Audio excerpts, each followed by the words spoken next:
Hello everyone, welcome in Law Scope Judiciary Education Institution. Today video is very important because we are discussing about writ. तो आज की video आपके लिए इसलिए और महत्वपूर्ण है कि हम आज जो टॉपिक डिस्कस करने वाले हैं वो बहुत ही महत्वपूर्ण टॉपिक है। तो रिट के बारे में आज हम जानेंगे। तो रिट क्या होती है, कितने तरीके की होती है, कौन जारी कर सकता है, उन सभी क्वेश्चनों का जवाब आज आपको मिलने वाला है। तो वीडियो को एंड तक जरूर देखें। तो चलिए स्टार्ट करते हैं आज की वीडियो को। सबसे पहला क्वेश्चन आता है, रिट क्या है, व्हाट इज रिट। तो रिट एक ऐसी लिखित औपचारिक आदेशिका है जिसे किसी प्राधिकृत संस्था द्वारा जारी किया जाता है। और भारत में ये संस्थाएं जो हैं उच्च न्यायालय और उच्चतम न्यायालय। रिट के बारे में इंडियन कॉन्स्टिट्यूशन के आर्टिकल 32 में प्रोविजन मिलते हैं और 226 में प्रोविजन मिलते हैं। और रिट के बारे में बात की जाए तो माननीय डॉक्टर भीमराव अंबेडकर साहब ने से जो रिट के प्रोविजन जो है रिट है उनको संविधान की आत्मा का है। आर्टिकल 32 को संविधान की आत्मा के रूप में उन्होंने बोला था। क्वेश्चन बनता है कि रिट कितने टाइप की होती है। रिट बेसिकली 5 टाइप की होती हैं। और ये जो फंडामेंटल राइट हमें पार्ट 3 में इंडियन कॉन्स्टिट्यूशन में दे रखे हैं उनको लागू कराने के लिए या किसी लीगल राइट को लागू कराने के लिए जारी की जाती है, ऐसी एक आदेशिका होती है। हर व्यक्ति के अधिकार तब तक इम्पोर्टेंट नहीं रखते जब तक कि उनको लागू कराने का उपचार आपको ना दिया जाए। यदि आपको हमने अधिकार दे दिए और आपको उपचार नहीं दिए तो उन अधिकारों का कोई अस्तित्व नहीं है। अधिकारों का अस्तित्व ही उपचारों पर आधारित होता है। उपचारों के अभाव में अधिकारों का अस्तित्व ही संभव नहीं होता है।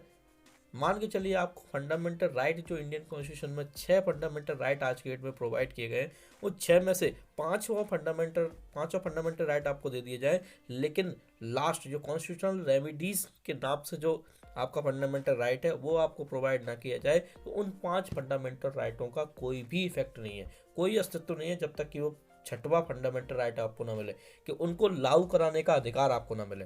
यदि आपके फंडामेंटल राइट टू लाइफ को आपके साथ कोई आपके अधिकार को छीनता है तो आपको यदि आर्टिकल 32 के अकॉर्डिंग उसको लागू कराने का अधिकार ना मिले तो उस आर्टिकल 21 का क्या इफेक्ट है, कोई इफेक्ट नहीं है। तो इसलिए हम जानेंगे आज की रिट। तो रिट इसलिए हमारे लिए बहुत इंपॉर्टेंट है और ये वो पावर है जिसके माध्यम से हम अपने अधिकारों को लागू करा सकते हैं। तो आइए क्या और आगे हम इसके अंदर जानेंगे। तो रिट कौन जारी कर सकता है इसके बारे में हम बात करते हैं। तो बेसिकली रिट जारी करने की पावर इंडिया के अंदर 2 अथॉरिटी को दे रखी है। आर्टिकल 32 के अकॉर्डिंग सुप्रीम कोर्ट को और आर्टिकल 226 के अकॉर्डिंग हाई कोर्ट को। अब ये क्वेश्चन ये बनता है कि क्या कोई व्यक्ति डायरेक्टली आर्टिकल 32 के अकॉर्डिंग सुप्रीम कोर्ट में रिट जारी कराने के लिए एप्लीकेशन कर सकता है? हाँ, बिल्कुल कर सकता है। कोई गाइडलाइन इसके संबंध में, कोई जुडिक्शन नहीं कि सबसे पहले आपको हाई कोर्ट में ही लगाना पड़ेगी फिर सुप्रीम कोर्ट में। आप डायरेक्टली सुप्रीम कोर्ट भी फंडामेंटल राइट को लागू कराने के लिए जा सकते हैं, ऐसा आर्टिकल 32 हमें मेंशन करता है। आपको कोई रिस्ट्रिक्शन नहीं है। इसके बाद हम आगे बात करते हैं रिट कितने टाइप की होती है। तो बेसिकली 5 टाइप की रिट होती हैं। तो 5 टाइप की रिट को हम एक एक करके जानेंगे। तो सबसे पहले रिट आती है बंदी प्रत्यक्षीकरण, यानी कि हैबियस कॉर्पस। तो हैबियस कॉर्पस रिट कौन सी होती है? बंदी प्रत्यक्षीकरण जो वर्ड है एक लैटिन पद है जिसका शाब्दिक अर्थ है निरुद्ध व्यक्ति को न्यायालय के समक्ष प्रस्तुत करो। जब किसी व्यक्ति को अवैधानिक तरीके से, इलीगल तरीके से निरुद्ध कर रखा जाता है तो उसको छुड़वाने के लिए जो रिट जारी की जाती है उसे बंदी प्रत्यक्षीकरण कहते हैं। इसका सेकंड रिट आती है परमादेश, यानी कि मैंडमस। ये रिट जो होती है आदेश देती है, यानी कि सुप्रीम कोर्ट के पास पावर है किसी प्रशासनिक अधिकारी को, किसी निकाय को, किसी संस्था को के आदेश देकर वो उसके विरुद्ध उसे कुछ कार्य करने या ना करने के लिए आदेश कर सकती है। ऐसी रिट को हम बोलते हैं परमादेश, यानी कि मैंडमस। थर्ड वन इज अधिकार प्रच्छा रिट, जिसको बोलते हैं क्यो वारंटो। क्यो वारंटो के वर्ड से ही हमें समझ में आता है कि क्यों, किस आधार पर आपने, कोई भी व्यक्ति किसी पद को किस अधिकार के अधीन धारण किए हुए है, यह पूछने के लिए जो रिट जारी की जाती है उसे बोलते हैं क्यू वारंटो, यानी कि अधिकार प्रच्छा रिट। इसके बाद नेक्स्ट आती है प्रतिषेध रिट, और एक और मिलेगी आपको 5th नंबर पर, वो है उत्प्रेषण रिट। तो दोनों ही रिट को जुडिशियल रिट बोला जाता है। तो जुडिशियल रिट यानी न्यायिक रिट, ये न्यायिक अधिकारियों के या जुडिशरी के अगेंस्ट में लागू की जाती है। तो सबसे पहली बात की जाए प्रतिषेध रिट की, तो प्रतिषेध यानी कि प्रोहिबिशन रिट जो है किसी न्यायालय को उसके जुडिक्शन के बाहर काम करने से रोकने के लिए जारी की जाती है। यदि कोई कोर्ट अपने जुडिक्शन जो उसको जुडिक्शन दिया गया उसके बाहर जाकर कोई जजमेंट देने वाला है, उस जजमेंट को देने से पहले ही उसे रोक दिया जाता है कि आप ऐसा काम नहीं कर सकते, उसको बोलते हैं प्रतिषेध रिट।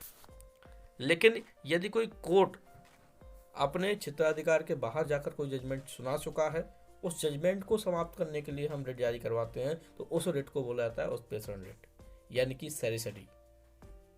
तो बेसिकली ये 5 रिट होती हैं, 5 रिटों को आपको अलग अलग करके समझना चाहिए और मुझे उम्मीद है, मुझे विश्वास है कि आपको मेरी बात जरूर समझ में आई होगी। अब इसके बाद एक क्वेश्चन बहुत इंपॉर्टेंट बनता है और लास्ट एमपी सिविल जज के एग्जाम में क्वेश्चन पूछा भी गया था। फर्स्ट क्वेश्चन ही था एमपी सिविल जज के एग्जाम का कि supreme court and high court में से किसका क्षेत्राधिकार ज़्यादा होता है रिट जारी करने के लिए।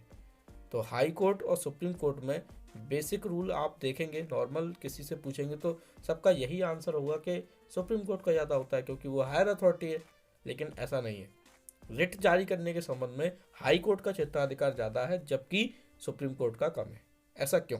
आर्टिकल 32 हमें मेंशन करता है कि आर्टिकल 32 में बता रखा है कि कोई भी व्यक्ति के, किसी भी व्यक्ति के फंडामेंटल राइट यदि ब्रीच होते हैं तो आर्टिकल 32 के अकॉर्डिंग वो सुप्रीम कोर्ट में जाकर अपने फंडामेंटल राइटों को लागू करा सकता है, उसके संबंध में 5 तरह की रिट जारी करा सकता है। लेकिन जब 226 हम देखते हैं, आर्टिकल 226 उच्च न्यायालय के संबंध में, सर्वोच्च न्यायालय उच्च न्यायालय के संबंध में, तो उस दशा में उसमें मिलता है कि फंडामेंटल राइट के साथ साथ कोई लीगल राइट, अदर राइट भी हैं, उनको भी लागू कराने के लिए आप रिट जारी करा सकते हैं हाई कोर्ट से।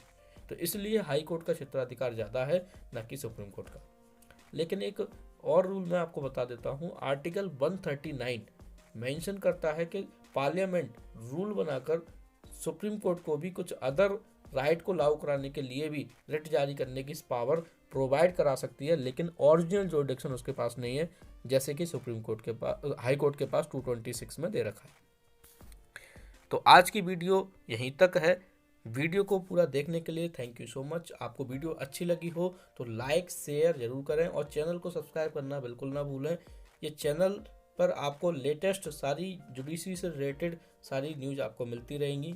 ऐसी ही वीडियो देखने के लिए जुड़े रहिए हमारे चैनल से और